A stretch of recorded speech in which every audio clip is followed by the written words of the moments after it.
কৃষ্ণ, যেখানে যোগেশ্বর কৃষ্ণ আছে, যেখানে যোগেশ্বর শ্রীকৃষ্ণ এবং যেখানে ধনুর্ধর পার্থ, সেখানেই নিশ্চিতভাবে ঐশ্বর্য, বিজয়, অসাধারণ শক্তি ও নীতি বর্তমান থাকে। সেটি আমার অভিমত। তো এই গীতার শুরু, প্রথম শ্লোকটা, সেই শ্লোকে ধৃতরাষ্ট্র বলছেন, ধর্মক্ষেত্রে কুরুক্ষেত্রে সমবেতা যুযুৎসব মামকা পাণ্ডবাশ্চৈব পূর্বত সঞ্জয়। তো ধর্মক্ষেত্রে যুদ্ধ করার মানসে আমার পুত্র এবং পাণ্ডুর পুত্রেরা তারপর কি করবে? মানে জাগতিক মানুষের চিন্তা চেতনা, যে ধৃতরাষ্ট্র তিনি তার মনোভাবের পরিচয় দিয়েছেন যে পাণ্ডুপুত্র এবং তার পুত্রদেরকে আলাদা করে ফেলেছে। আমার পুত্র এবং পাণ্ডু পুত্রেরা কি করবে? কেননা তার মধ্যে ভয় কাজ করেছিল। কেন ভয় কাজ করেছিল? জানতো আমার এই যে শতপুত্র, তারা আসরিক মনোভাবের এবং তারা ধার্মিক নয়। পঞ্চপাণ্ডব ধার্মিক। আর ধৃতরাষ্ট্র এই ভেবে ভয় পাচ্ছিলেন যে পঞ্চপাণ্ডবের পক্ষে স্বয়ং কৃষ্ণ আছে। তো ভগবদ গীতার এই শ্লোকের মাধ্যমে বা ধৃতরাষ্ট্রের এই মনোভাবের মাধ্যমে আমরা পরিষ্কার হয়ে যাচ্ছি যে যার পক্ষে কৃষ্ণ আছে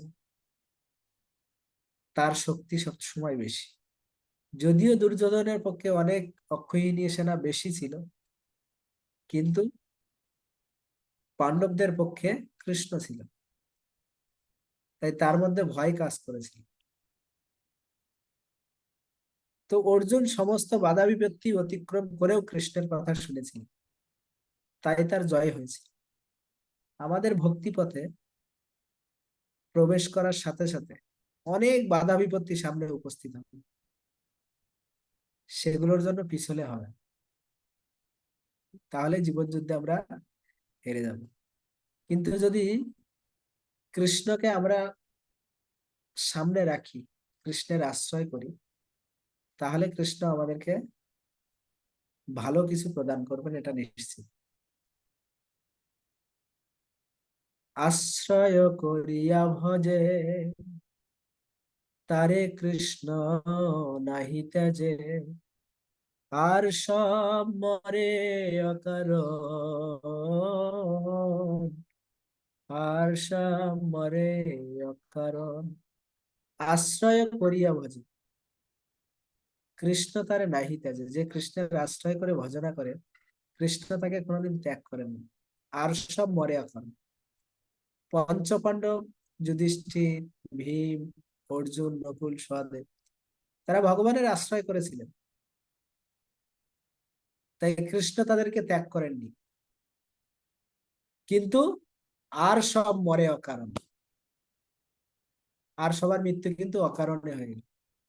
যদিও ভীষ্ম, দ্রোণাচার্য ধার্মিক ছিলেন, কিন্তু অধর্মের পক্ষে যুদ্ধ করার কারণে তাদেরও সুকৃতি নষ্ট হয় এবং তাদেরও মৃত্যু অকারণ। তো আমরা যদি কখনো পারিপার্শ্বিক চিন্তা করে ধর্ম করে অধর্ম করি, তাহলে আমাদেরও পরিণতি কিন্তু কৌরবদের মতো হবে। তো এই জন্য ভগবানের আশ্রয় গ্রহণ করে আমরা যেন ভজনা করি, এবং ভক্তিপথে অনেক বাধা বিপত্তি ঝড় ঝাপটা আসবে, ওগুলোকে যেন চিন্তা না। এই যে লাস্ট শ্লোকের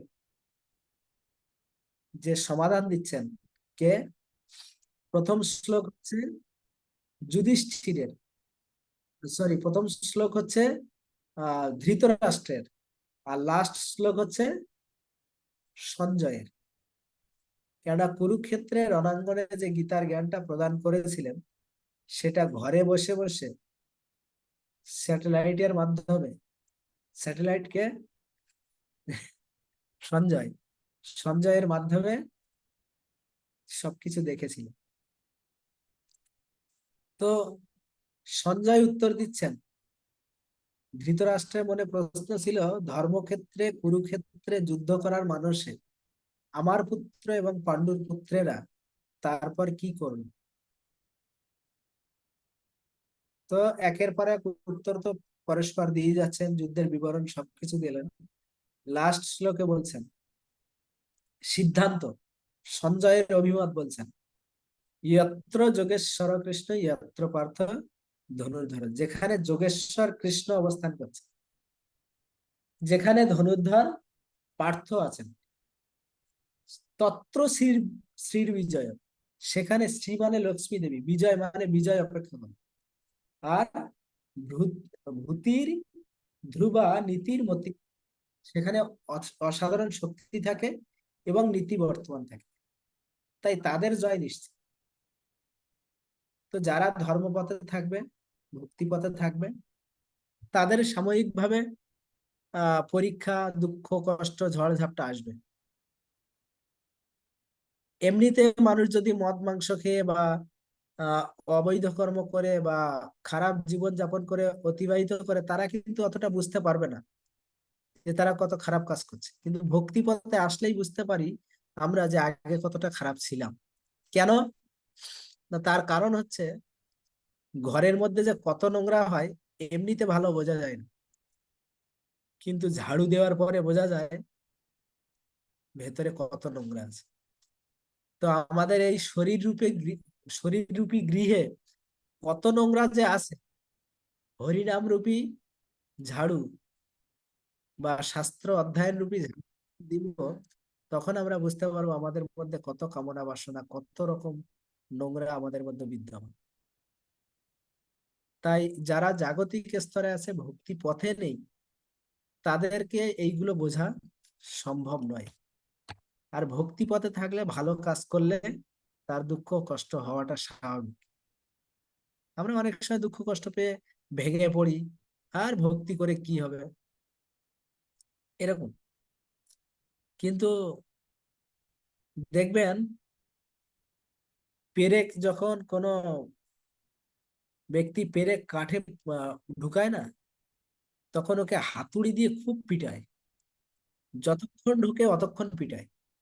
কিন্তু কোনো পেরেক যদি মনে করে আর এত পিটানি আমি সহ্য করতে পারছি না, একটু ব্যাকা হয়ে যায়, তো যখনই পেরেকটা ব্যাকা হয়ে যাবে, ওকে আবার সোজা করে আবার ঢুকানোর চেষ্টা করবে, তখন আবার ব্যাকা হয়ে গেল।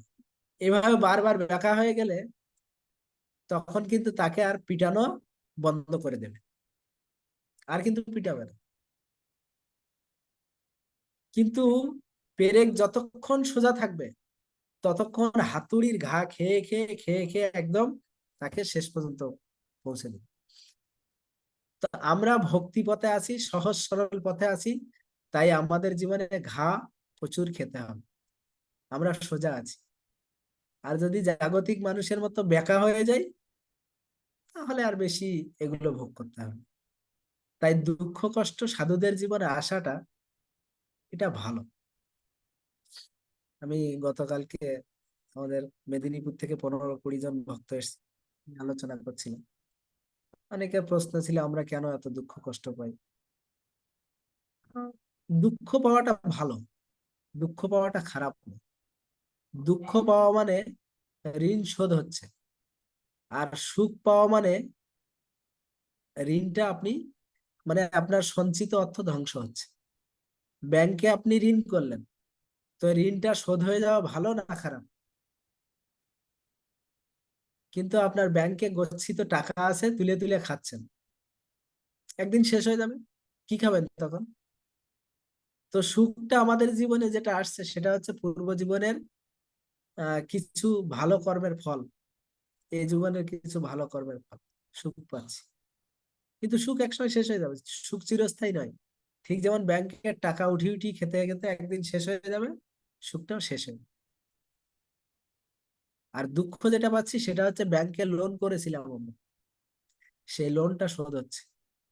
তো লোন শোধ হওয়া ভালো না খারাপ?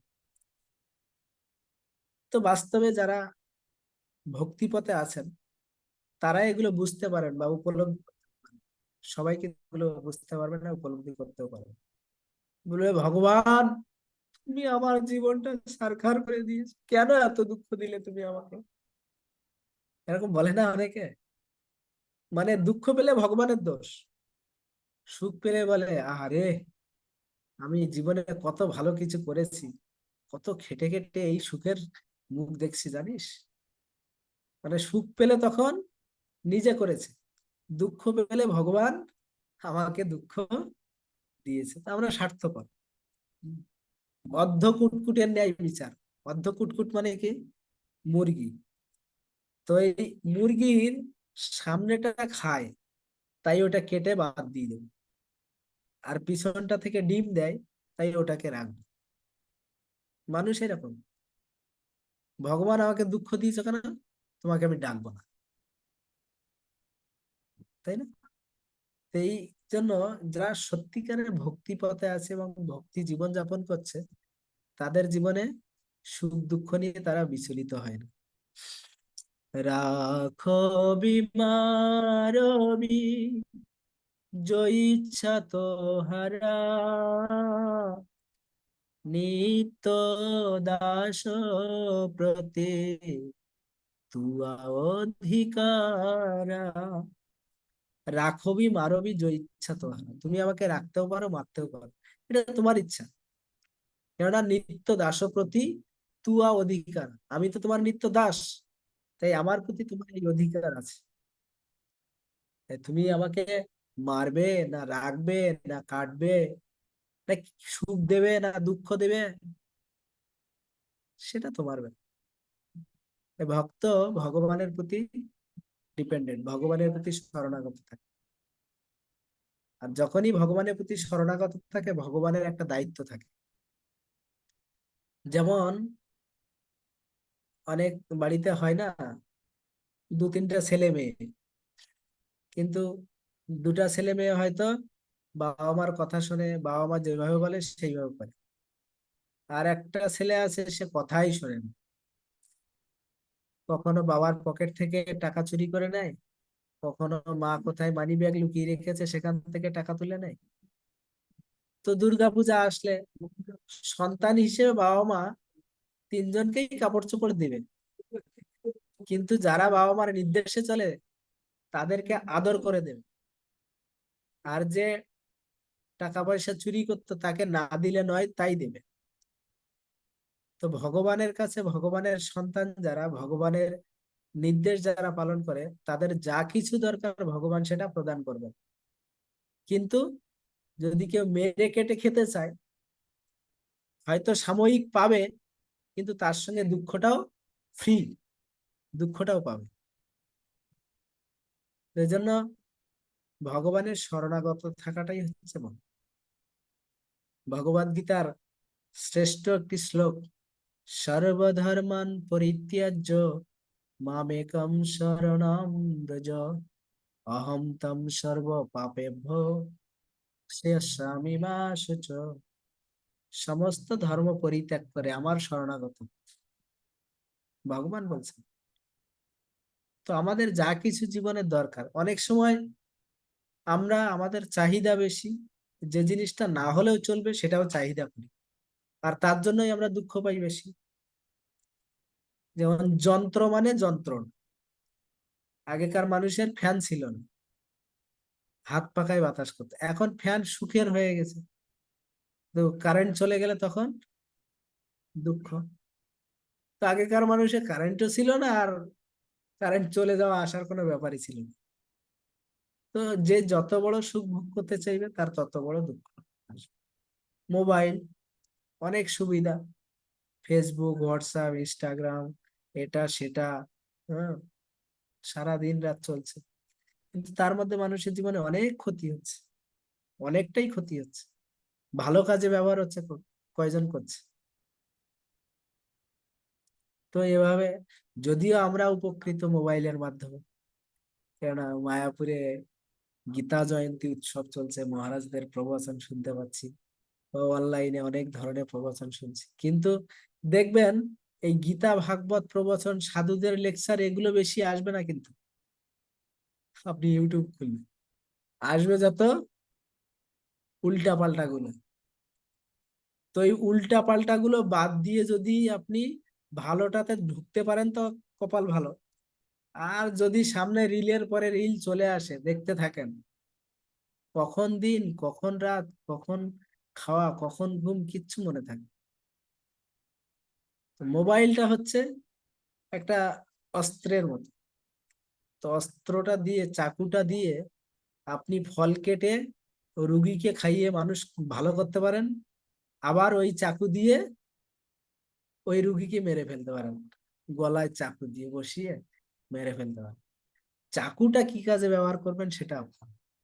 তো মোবাইলটা দিয়ে আপনি বাড়িতে বসেও সাধু সঙ্গ করতে পারেন, হরিকথা শ্রবণ করতে পারেন, আবার ওই মোবাইল দিয়ে সর্বনাশ ডেকে আনতে পারেন।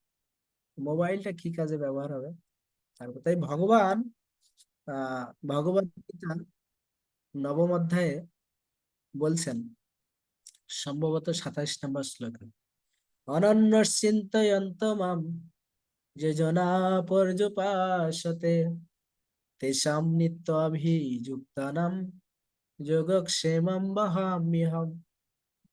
দেখবেন এলআইসি যারা করেন, বা এলআইসি অফিসের সামনে দেখবেন লেখা থাকে, একটা লোগো থাকে, যোগক্ষেমম বহাম্যহম, এরকম একটা লোগো দেয়া থাকে। কেন?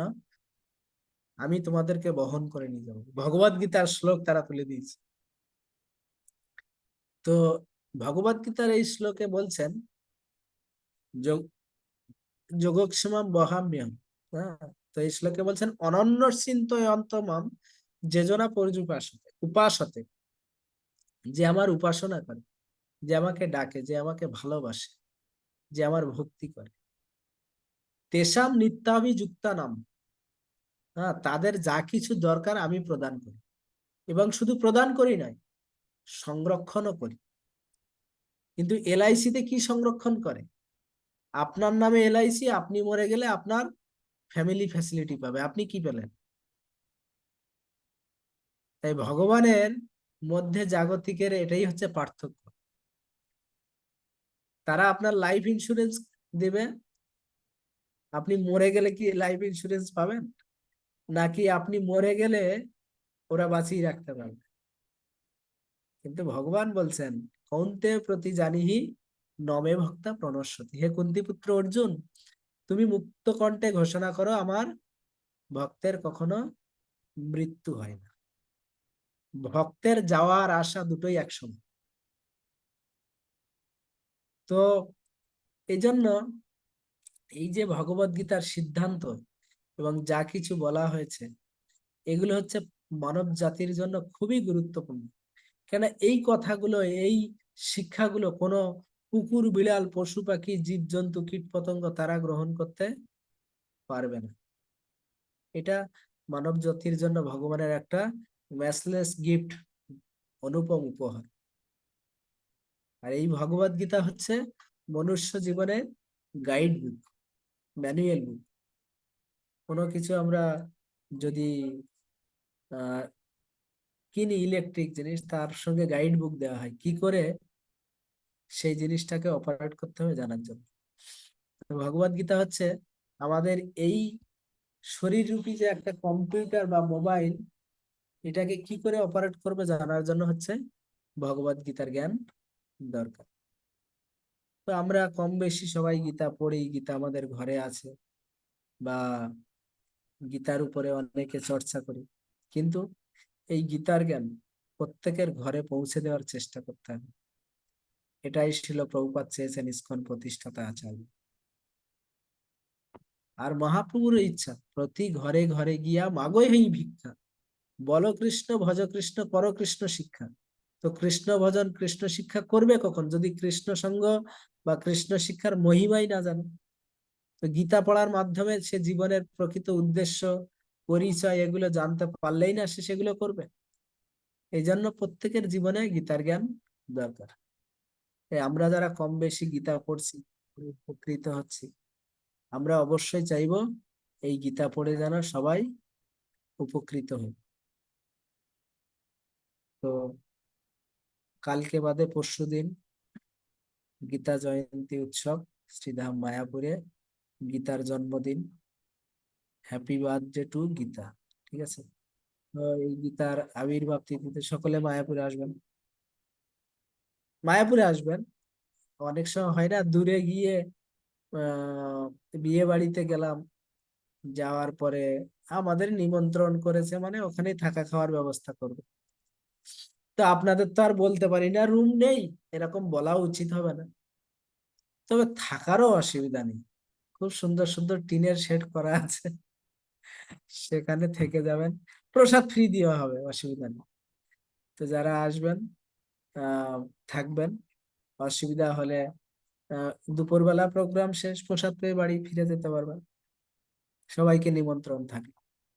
সেই সাথে যারা আসতে পারবেন না তারা অনলাইনে মায়াপুরে গীতার উপরে যজ্ঞ হবে এবং সেখানে আহুতি প্রদান করা হবে। আপনিও অনলাইনে যুক্ত থাকুন। জীবনে এই সারা বছরে একটা দিন ইসকন মায়াপুরের পক্ষ থেকে সম্পূর্ণ ভগবত গীতা পাঠ করা হয়, গীতার 700 শ্লোক। আপনার যত কাজ, যত চাপ থাকুক, যা কিছু থাকুক, একটা দিন একটু সময় করে অনলাইনে থাকুন, গীতা পাঠ করুন। আসতে পারলে তো ভালো, না পারলে গীতা পাঠ করুন। 8:30 থেকে শুরু হয়ে যাবে সকালবেলা। আপনারা একটা করে গীতা নিয়ে বসে পড়বেন এবং গীতা জয়ন্তী উপভোগ করুন। এভাবে একদিনে আপনি সম্পূর্ণ ভগবত গীতা পড়তে পারেন। অনেকে আছে না আমাদের দীক্ষার সময় বলে যে 2বার গীতা না পড়লে দীক্ষা হবে না। প্রভু, আমি সে পড়তে পড়তে হাফ পথে আমার ওই চাকার যেমন লিক হয়ে যায় এরকম লিক হয়ে গেছিল, আমার আর পড়া হয়নি। তো এরকম অসুবিধা নেই, আপনি একদিনে গীতাটা পড়তে পারবেন। ঠিক আছে, তো সকলে চেষ্টা করবেন এই গীতা জয়ন্তীর দিনে গীতা পাঠ করার, সাধু সঙ্গ, এবং বাড়িতে বসে আপনি গীতা ক্লাস, গীতা অধ্যয়ন, গীতা যজ্ঞ, সমস্ত কিছু আপনি উপভোগ করতে পারবেন। এইটা গেল গীতার উপরে আমরা গীতা জয়ন্তীতে কিভাবে কি করে কি করলে ভালো। কিন্তু আপনার যদি কেউ প্রিয় ব্যক্তি থাকে, তো আপনি যদি ভালো কিছু একটা জিনিস পান, তাকে দেবেন কি দিবেন না? দেবেন। দেবতাদের গুণ হচ্ছে সবাইকে দেওয়া, অসুরদের গুণ হচ্ছে আমি খাবো, সবাইকে কেন দেব? তো আমরা হচ্ছি দৈব সম্পন্ন ভগবানের ভক্ত, ভক্তি জীবনে আছি, তাই নিশ্চয়ই আমরা এই জিনিসটা অন্যের কাছে বিতরণ করার চেষ্টা করব। আর ভগবান বলছেন তারা আমার প্রিয়, তার থেকে আর প্রিয় কেউ হতে পারবে না। তো কম বেশি সবাই গীতা প্রচার করুন। বাড়িতে থেকে আপনার বন্ধু বান্ধব, আত্মীয় স্বজন, পুত্র পরিজন যে যা আছে তাদের বাড়িতে গীতা পৌঁছে দেওয়ার চেষ্টা করুন। যার বাড়িতে গীতা আছে তাকে বলুন গীতা দান করুন। আপনার নামে মায়াপুর ধামে ওখানে পূজা দেওয়া হবে এবং 22 তারিখে, জানুয়ারি মাসের 22 তারিখে রাম মন্দির উদ্বোধনে, ওখানে রামচন্দ্রের মন্দির উদ্বোধনে যে যজ্ঞ হবে সেখানেও আপনার নামে পূজা হবে। এভাবে বলে মানুষকে গীতা যাদের আছে তাদের দান করতে বলুন, যাদের নেই বাড়িতে রাখতে বলুন। কম বেশি, বিশেষ করে এই বছর আমাদের পরমারাধ্য গুরুদেব শ্রী শ্রীমৎ জয় পতাকা স্বামী গুরু মহারাজ, তিনি বলছেন সমস্ত ভক্তরা যেন অতি অবশ্যই গীতা দান করে, এবং শুধু দান নয়, সবাই যেন গীতা দানে অন্যদেরকে উদ্বুদ্ধ করে, প্রচার করে। এখনো 1 মাস বাকি, আজকে 21 তারিখ, কালকের থেকে 22, 1 মাস 1 দিন বাকি আছে। সবাই প্রচার করুন, গীতা দান করুন, দান করতে বলুন মানুষকে। তাদের নাম লিস্ট করে আমার কাছে অনেক ভক্তরা পাঠিয়েছে, আমাদের গ্রুপের অনেক ভক্তরা। এখনো পর্যন্ত আমি শুধু বিল করে উঠতে পারছি না। তো অনেক দান আসছে এবছর গুরুদেবের এবং রামচন্দ্রের, এটা বিশেষ কৃপা আছে। 3 লক্ষ গীতা দান, ভাবা যায়? ভারত সরকার ইসকনকে আহ্বান করেছেন, তাই ইসকন থেকে 3টা জিনিস ফ্রিতে বিতরণ হবে: গীতা দান, প্রসাদ, আর হচ্ছে হরিনাম সংকীর্তন। তো সকলে এই যে মহান একটা যজ্ঞ, গীতা দান যজ্ঞে সবাই যুক্ত হন। একটা টার্গেট রাখবেন সবাই, গীতা দান বা প্রচার, আপনি অন্যের কাছে গীতা দান করাবেন, একটা টার্গেট রাখবেন। আপনার জীবনে যদি একটা উদ্দেশ্য না থাকে বা একটা টার্গেট না থাকে, আপনি কতখানি সাকসেস হবেন? আপনার যদি উদ্দেশ্য থাকে যে আপনি 1 কোটি টাকার মালিক হবেন, সেই অনুযায়ী যদি আপনি খাটেন, তাহলেই না 50 লাখ টাকার মালিক হতে পারেন। কিন্তু যদি আপনার উদ্দেশ্য হয় আমার 1 লাখ টাকা হলেই চলে যাবে, আর লাগবে না, তাহলে কোনোদিন 50 লাখ হবে কি? তো আমাদের উদ্দেশ্য যদি বড় থাকে, প্রভুপাদ বলছেন উদ্দেশ্য যদি বড় থাকে 50% এমনিতেই সাকসেস হবে। তো সেজন্য আপনি উদ্দেশ্য থাকবে এবং সেটা সফল করার জন্য প্রয়াস করবেন, 50% হবেই। তো আপনার উদ্দেশ্য বড় রাখুন, সেই জন্য খাটাখাটনি করুন, ভগবানের কৃপা আশীর্বাদ লাভ করার জন্য, দেখবেন ঠিক ভগবানের কৃপায় আপনি সাকসেস হতে পারেন। তো টার্গেট নিবেন। আমাদের মেন মেন প্রচারক যারা আছে সবাইকে আমি একটাই কথা বলেছি, 108টা গীতা ছাড়া আর কথা হবে না। দান হোক আর প্রচার হোক, যে যাই করুক, 108টা গীতা। আমি দেখছি যে 20টা গীতা সারা বছরে প্রচার করে না, 108টা গীতা প্রচার করে দিয়েছে। অনেক ভক্ত আছে। তো আমার এবছর টার্গেট ছিল অফিসিয়াল ভাবে 1000, কিন্তু আমার ব্যক্তিগত টার্গেট আছে 3000। তো এই 6-7 দিন প্রচার হয়েছে, 650-র মতো হয়েছে। তো এখনো বিভিন্ন জায়গায় নেটওয়ার্ক চালু করেছি। আমেরিকাতে একটা নেটওয়ার্ক পেয়েছি, ওখানে আমাদের একজন প্রভু, আমরা পাশাপাশি থাকি, প্রভু আমাকে কালকে রাত্রে ফোন করলেন, প্রভু আপনার নাম্বারটা পেয়েছি, ভক্তি বিজয় ভাগবত মহারাজ তো দুবেলা শুধু ক্লাসে বলছেন গীতা দান করুন, রাম মন্দিরের জন্য গীতা দান করুন, তো এটাই গুরু মহারাজ চাইছেন, এটাই গুরু মহারাজ চাইছেন। তো প্রভু আপনার নাম্বারটা আমি পেলাম ওখানে, তো আপনার সঙ্গে যোগাযোগ করছি, আমি 108টা গীতা দান করতে চাই, তো কোন নাম্বারে টাকা পাঠাবো? তো আমি নাম্বারটা দিলাম, উনি আজকে রাত্রে 9টা-10টা নাগাদ টাকা পাঠাবেন। তো আমি বললাম, প্রভু আপনি একা কেন এই কাজটা করছেন? আপনি 108টা পাঠান, আপনার ক্যাপাসিটি আছে, কিন্তু আপনি, আপনার তো আরো নেটওয়ার্ক আছে, তাদের কাছে আপনি বলুন না। আমেরিকাতে 1 টাকা সমান 60-65 টাকা। তার মানে আমাদের হিসাবে ওদের একটা গীতা মানে 3.5 টাকা বা 4 টাকা। ঠিক আছে, তো 4 টাকাটা ওদের কাছে ব্যাপার না। তো আমি এরকম বললাম, বলছে প্রভু আমি অনেকগুলো চেষ্টা করছি। এভাবে সবাই প্রচার করছেন, সবাই চেষ্টা করছেন। এই বছরটা আমরা, এই সুযোগ না আগে কোনোদিন ছিল, না ভবিষ্যতে কোনোদিন কেউ পাবে, রাম মন্দির উদ্বোধনের সময় এই যে গীতা দান। আর যদি কেউ কখনো পায়, আমরা তো পাবো না, এটা হচ্ছে অক্ষয় হয়ে থাকবে। আমাদের হাওড়াতে একটা স্কুলে মাতাজি প্রভু খুব চেষ্টা করছেন, স্কুলে প্রচার শুরু হয়েছে, গীতা প্রচার, এবং সেখানে মাসে 4 দিন করে গীতার ক্লাস হবে স্কুলের তরফ থেকে। স্কুলের প্রিন্সিপাল বলে দিয়েছেন যে আপনারা এটা করুন। মানে কলিযুগে এগুলো সম্ভব, বুঝতে পারছেন? মহাপ্রভুর এটাই হচ্ছে প্রচারের জোয়ার, প্রভুপাদের অহেতুকে কৃপা। ভগবানের ইচ্ছায় কি না সম্ভব, ভগবানের প্ল্যান। ছেলে যে স্কুলে পড়তো, হ্যাঁ, 7-8 বছর ধরে সেই স্কুলে, ওখানে সাধু হয়ে গেছে বলে সমস্যা হয়ে গেছে।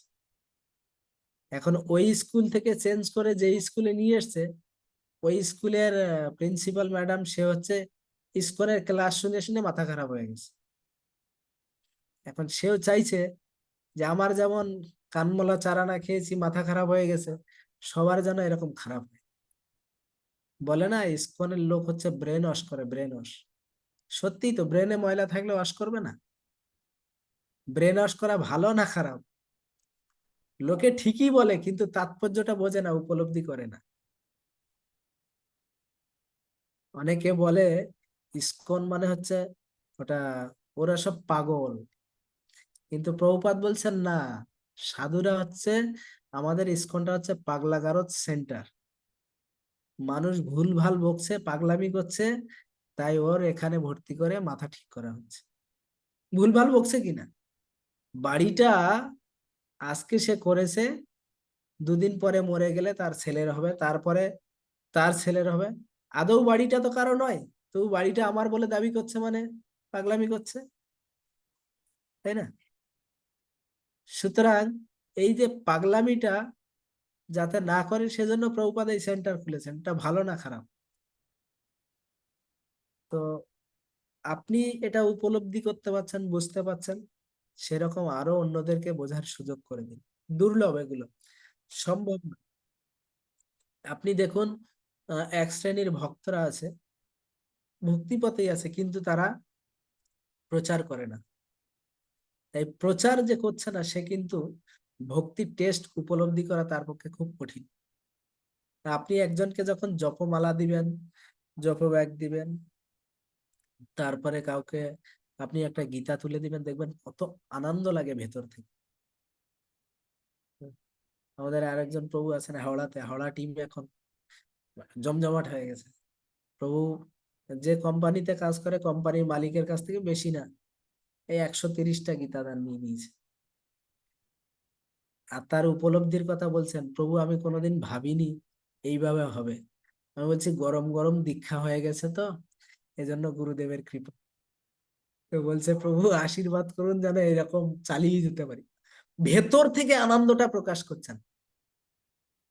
আমাদের গ্রুপে, আমি নাম বলবো না এখন, 3 জনের টার্গেট হচ্ছে 500 করে গীতা প্রচার করা। 3 জনের টার্গেট আছে, আমাকে জানিয়ে দিয়েছে। তো জোরদার, আমি আজকে আপডেট নিলাম কত করে হলো। বলছে প্রভু ওই 134টার মতো হয়েছে। আমি বলছি এখনো তো 1 মাস বাকি আছে। একজনের হচ্ছে 100, একজনের 134টা হয়েছে। তো এরকম আহ আপনি প্ল্যান করুন। আপনি আমি কেউ নই কিন্তু প্রচার করার বা দান গ্রহণ করার, কেউ নই। ভগবান গুরু কৃষ্ণ চাইলে কি না সম্ভব হয়। প্রত্যেকে, আপনাদের আত্মীয় স্বজন বন্ধু বান্ধব সবার কাছেই বলুন যে রাম মন্দির উপলক্ষে গীতা দান করুন। এই রাম মন্দিরের উদ্বোধন হবে, গীতা দান করা হবে, রামচন্দ্রের কৃপা লাভ করুন। বলবেন, একটা পিজা কিনে খেতে গেলে 350 টাকা 400 টাকা চলে যায়। হ্যাঁ, একটুখানি রক্ত পরীক্ষা, সুগার টেস্ট করতে গেলেই হয়তো একটা গীতার টাকা চলে যায়। তো মানুষকে বলুন না কত টাকা কত দিকে ব্যয় করছে। আর আমাদের গ্রুপে 267 জন আছে এখন অব্দি। মাঝে মাঝে আমি আবার ছাঁটাই করি, যারা ক্লাসে আসে না, 50, 60, 100, 150 করে বাদ দিয়ে দিই। যারা ক্লাসে আসেন, দেখছি যে 2 মাস 3 মাস 4 মাস আসছে না, তাদেরকে গ্রুপ থেকে রিমুভ করে দিই। তো এভাবে এতদিন থাকলে গ্রুপ যতদিন চলছে 500-র উপরে হয়ে যেত। তো 3-4 বার ছাঁটাই করা হয়ে গেছে। তো এখনো আমাদের 267 জনের মতো আছে। সবাই যদি 10টা করে গীতা প্রচার করার টার্গেট নেই, কত গীতা হবে? 2670টা গীতা হবে। আর যারা 100, 150, 200, 500 করছে, ওদের ওরকম হলে তো আমাদের 5000 গীতা প্রচার হয়ে যাবে। তো আমরা 3 লক্ষ গীতার মধ্যে আমরা যতটা পারি আমরা এগিয়ে যাওয়ার চেষ্টা করব। সবাই চেষ্টা করুন, সকলকে অনুরোধ করছি, সবাই চেষ্টা করবেন। গীতা প্রচার, দান, যেটাই গ্রহণ করবেন সেটাই লাভ হবে। ঠিক আছে, আজকে এ পর্যন্ত। আগামী পরশুদিন হচ্ছে গীতা জয়ন্তী। আগামী কাল থেকে গীতা মেলা শুরু হচ্ছে। আমাদের একের পর এক চলতে আছে, চিন্তা নেই। গীতা মেলা চলবে। এ তো গীতা জয়ন্তী, গীতার আবির্ভাব তিথি গেল, এবার গীতা মেলা, চারিদিকে শুধু গীতা। হম। তো এই সেই গীতা মেলা শ্রীধাম মায়াপুরে। তো এই গীতা মেলা প্রোগ্রামটা আমাদের সংকীর্তন সেবা অফিসের তরফ থেকে শ্রী শ্রীমৎ ভক্তি বিজয় ভাগবত স্বামী মহারাজের তত্ত্বাবধানে হয় এটা গীতা মেলা। 22 তারিখ থেকে শুরু করে আহ 2 তারিখ পর্যন্ত, মানে 14-15 দিন, প্রায় 14-15 দিনের। তো এই গীতা মেলা শুরু হচ্ছে। গীতা মেলায় মহারাজ কৃপা করে আমাকে দায়িত্ব দিয়েছেন গীতা মেলার ম্যানেজার হিসেবে সেবা করার। তো দিন রাত এক করেই এখন দৌড়াদৌড়ি চলছে। কত গীতার এখনো দান মানে জমে আছে, ওগুলো এখনো লিস্ট করে রেডি করে উঠতে পারিনি। তো দিন রাত চলছে এভাবে, এই জন্য আলাদা করে কাউকে ফোন করে বলতে পারি না যে একটা গীতা দান করুন, প্রচার করুন, এই করুন সেই করুন, বলা সম্ভব হয় না, সময় হয় না কারোর সঙ্গে কথা বলার। তো সকলকে অনুরোধ করছি, 1 মাস টাইম আছে, সকলে প্রচুর পরিমাণে গীতা প্রচার, গীতা দান গ্রহণ করুন। গুরুদেবের মনোবিলাস পূরণার্থে এবং রামচন্দ্রের বিশেষ কৃপা সকলে লাভ করবেন, এই আশা রাখছি সবার কাছে। সকলে ভালো থাকুন। আলোচনা ভিত্তিক যদি কারো কিছু প্রশ্ন জানার থাকে করতে পারেন। কারো কিছু প্রশ্ন, কিছু জানার, কিছু কিছু শেয়ার করতে পারেন, আরো কি করে ভালো করে আমরা প্রচারে এগিয়ে যেতে পারি। কারো অভিজ্ঞতা, 2-1টা অভিজ্ঞতার কথা বলতে পারেন, যে প্রচার করে আমি এরকম আনন্দ পেয়েছি, আমি ভাবিনি যে তো প্রচার হবে, হচ্ছে। এবার প্রচারের বিশেষ করে অনেক সময় আছে না, আমাদের গ্রুপে অনেক ভক্তরা আছে যাদের মাধ্যমে আরো অনেকেই ভক্তি পথে আসছে বা আমাদের গ্রুপে যুক্ত হয়েছে। তাদের সঙ্গেও, তাদেরকে আপনারা কাল্টিভেট করুন, তাদের সঙ্গে যোগাযোগ রাখুন। আমার একার পক্ষে তো সবার সঙ্গে যোগাযোগ করা সম্ভব হয় না। আপনারা আপনাদের সঙ্গে যারা যুক্ত আছেন, যারা আপনার মাধ্যমে ভক্তি পথে আসছে, তাদেরকে গাইড করুন। প্রত্যেকের এখন নেটওয়ার্কের যুগ, এখন প্রত্যেকেই অনেকের সঙ্গে যুক্ত। ফেসবুকে দেখবেন, বাপরে, 1 লাখ ফলোয়ার্স, 2 লাখ, 1 কোটি, বা আপনি কত কিছু দেখায় না ফেসবুকে, ফলোয়ার্স কত।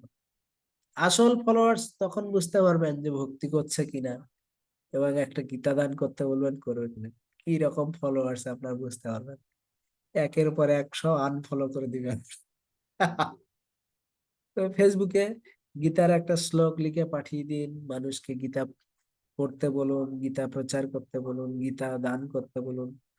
এভাবে বলবেন, প্রতিদিন বলতে থাকুন, দেখেন আসল বন্ধু কারা বেরিয়ে আসবে, সব চলে যাবে। 5,000 বন্ধু, ফ্রেন্ড লিস্টে 5,000 হয়ে গেছে। হয়তো দেখা যাবে 5,000-এর মধ্যে 5টা আছে। তো বলা হচ্ছে, সেই সে বন্ধু, সেই সে পিতামাতা, শ্রীকৃষ্ণ চরণে যিনি প্রেম ও ভক্তিদাতা, সেই হচ্ছে প্রকৃত পিতা, যে তার সন্তানকে কৃষ্ণ ভক্তির শিক্ষা দেয়। আর যত পিতামাতা, তা তো কুকুর বিড়ালও সন্তান উৎপাদন করে, তার মধ্যে এই পিতামাতার পার্থক্য কোথায়? তো সেই সে বন্ধু, সেই সে পিতামাতা, তারাই হচ্ছে প্রকৃত বন্ধু, যারা আমাদেরকে কৃষ্ণ ভক্তি করতে বলে, কৃষ্ণ ভক্তিতে সহযোগিতা করে, তারাই হচ্ছে প্রকৃত বন্ধু। সেরকম বন্ধুর সঙ্গ লাভ করুন, তাদেরকে ভক্তি পথে এগিয়ে নিয়ে আসুন। বিশ্ব করুণা গৌর হরি প্রভু, বলুন। হরে কৃষ্ণ, দণ্ডবোধ প্রণাম। দণ্ডবত প্রণাম প্রভু। আপনার কাছে অনুরোধ, যারা প্রচার করছেন বেশি করে, কিভাবে করছেন ওনারা একটু উপস্থাপন করুন আমাদের মতো অধমকে শেখানোর জন্য। আহ আমি আমার ব্যক্তিগত আহ যে চিন্তাধারা, সেটা আমি আমি কি করে সাকসেস হই সেটাই আমি বলি। অন্য কে কিভাবে শেয়ার করবেন আমি জানি না।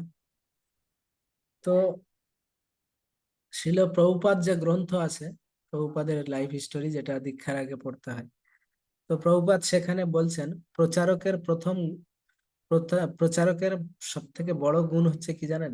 সরলতা। সরলতা। আপনাকে এই চিন্তা করতে হবে, প্রচার আমি করছি না,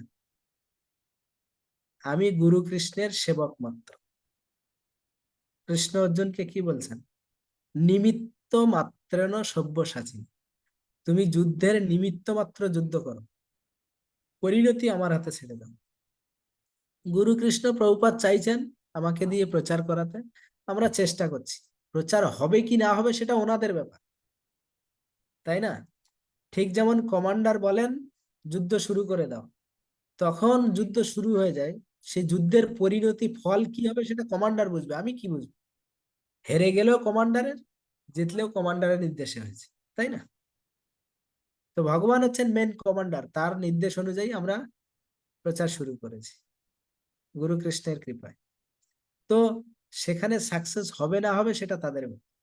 কিন্তু যদি কমান্ডারের নির্দেশ পালন না করে যদি নিজের ইচ্ছা মতো কেউ গুলি চালিয়ে দেয়, তাহলে তার জন্য তাকে পরিণতি ভোগ করতে হবে, জেল খাটতে হবে, জরিমানা হবে। তো আমাদের কমান্ডার হচ্ছেন কৃষ্ণ। প্রভুপাদ আমাদেরকে অনুপ্রেরণা দিয়েছেন, গুরুদেব অনুপ্রেরণা দিচ্ছেন প্রচার করার জন্য। তাদের কাছে শরণাগত থাকতে হবে। প্রচারক যেন কখনো না ভাবে আমি অনেক প্রচার করেছি, বাপরে এই বছর আমার এতগুলো গীতা হয়ে গেল, আমি ভাবিনি তো। তুমি এই আহ ভক্তি জীবনটা ছেড়ে বাইরের জগতে গিয়ে তখন মানুষকে বলো তো কেউ পাত্তা দিবে না। পাওয়ারটা কোথা থেকে আসছে? অর্জুন বলেছিলেন না, আমি যুদ্ধে সবাইকে মেরে ফেলেছি, আমার গান্ডীবের দ্বারা সবার মৃত্যু হয়েছে। অর্জুন বলছে না, আমার গদার আঘাতে সবার মৃত্যু হয়েছে। সবার এরকম অহংকার হয়েছে। কৃষ্ণ বলছেন তোমাদের কারো কোনো ক্যালি নেই, সেটা তোমাদের পৌত্র প্রমাণ করবেন। ঘটোৎকচের পুত্র কে ছিল? সে কাটা মুন্ডু দিয়ে দেখেছেন, দেখে বলেছেন আমি যুদ্ধে শুধু একজনকে যুদ্ধ করতে দেখলাম। কে সে? কৃষ্ণের সুদর্শন চক্র। আর সব উপলক্ষ মাত্র। তা আমরা সব উপলক্ষ মাত্র, এইটা চিন্তা করতে হবে। আর একটা জিনিস কি, প্রচার তারাই করতে পারবে যার মধ্যে দয়া ভাব আছে। এই জগতের জীব তারা খুবই কষ্ট পাচ্ছে, এই জিনিসটা আপনাকে উপলব্ধি করতে হবে, তাহলে আপনি প্রচার করতে পারবেন। আপনার ছেলে মেয়ের যদি শরীর খারাপ হয়, বা কারো যদি বাড়িতে কারো খুব বড় অসুখ হয়, আপনি কি চুপচাপ বসে থাকবেন? না, দৌড়াদৌড়ি করবেন, কোথায় ভালো ডাক্তারের কাছে যাব, টাকা যায় যাক, প্রয়োজনে গাড়ি বিক্রি করব, বাড়ি বিক্রি করব, জমি বিক্রি করব, তবুও ওকে ভালো করতে, কেননা আপনি তাকে ভালোবাসেন। তো এই জগতে প্রত্যেকটা জীবকে যদি আপনি ভালোবাসেন, তারা ভগবানের হারিয়ে যাওয়া সন্তান, তাকে যদি ভগবানের কাছে ফিরিয়ে নিয়ে যাওয়ার প্রভাব আপনার মধ্যে থাকে, দয়া থাকে, তাহলেই না আপনি প্রচার করতে পারবেন। এজন্য গুরু মহারাজ বলছেন, এইভাবে যারা অভক্তদের ভক্তে পরিণত করে, সে সকল ভক্তরা ভগবান শ্রীকৃষ্ণের অধিক প্রিয়। কেন এই কথা বলছি অধিক প্রিয়? না, আমি আগে একটা উদাহরণ দিয়েছিলাম যে নদীতে যদি বাবা আর সন্তান দুজন যাচ্ছে, নদী পার হচ্ছে, তো বাচ্চাটা নৌকার কানায় গিয়ে পড়ে গেল, চিৎকার চেঁচামেচি করছে, হ্যাঁ আমার ছেলেটাকে বাঁচাও, আমার ছেলেটাকে কেউ বাঁচাও।